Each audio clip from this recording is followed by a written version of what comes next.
everyone, welcome to Observe and Resolve, your go-to series for troubleshooting and analyzing cloud-native technologies. I'm Henrik Rexed, and today I'm diving into one of the hottest topics in the cloud-native world, sustainability. In the recent episode, we explored how to report the energy usage of our workload using the CNCF project Kepler. Today's we're taking into another step further by focusing on how to turn off unnecessary workloads in non-production environment using another CNCF project called Kubegreen. Why is this important? In testing or development environment, we often have workload running to validate features through manual or automated tests. But when no tests are running, those workloads still consume resources and energy from our cluster. That's where Kubegreen comes in handy.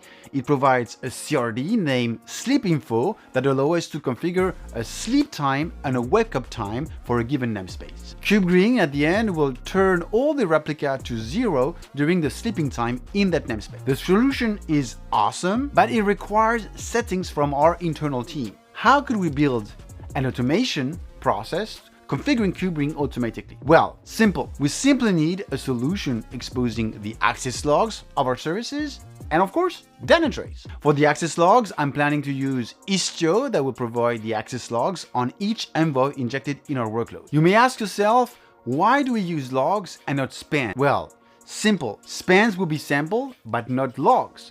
So we will be sure to get the view of the entire traffic that comes into the cluster. So here is what we're going to cover in this episode. We'll set up Kubegreen in our environments. We'll configure Istio to produce access logs in OpenTelemetry format. We'll deploy the Dynatrace Distro for OpenTelemetry to create a log and metric pipeline for Envoy logs and Kubegreen metrics. We'll deploy the Dynatrace operator to monitor our Kubernetes workloads. Then we'll need to define the automation. So to automate this process, we'll create first a DQL query that reports the first and the last request of the day for each workload and namespace. The application duration could be expressed by looking at the first request and the last request of the day. Well, of course, we will exclude durations that are above 8 hours and lower than a few seconds. Since Kubegreen operates at the namespace level, we'll need to summarize this data by namespace. Once we have our query and it's structured, we will create a Dynatrace workflow that will first run the query, then collect the owners on each workload, collect the Slack channel of the team responsible for a given namespace, and then produce the Kubernetes CRD with the help of the JavaScript actions.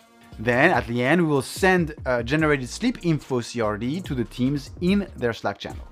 This flow could be triggered every morning to get updates on the sleep info CRD. Instead of sending a Slack message, we could even think of creating a commit to the team's repository with the generated sleep info CRD.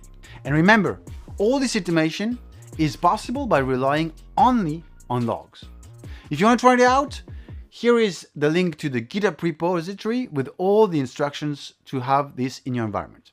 If you found this video helpful, don't forget to like, subscribe, and hit the bell icon for more episodes of Observe and Resolve.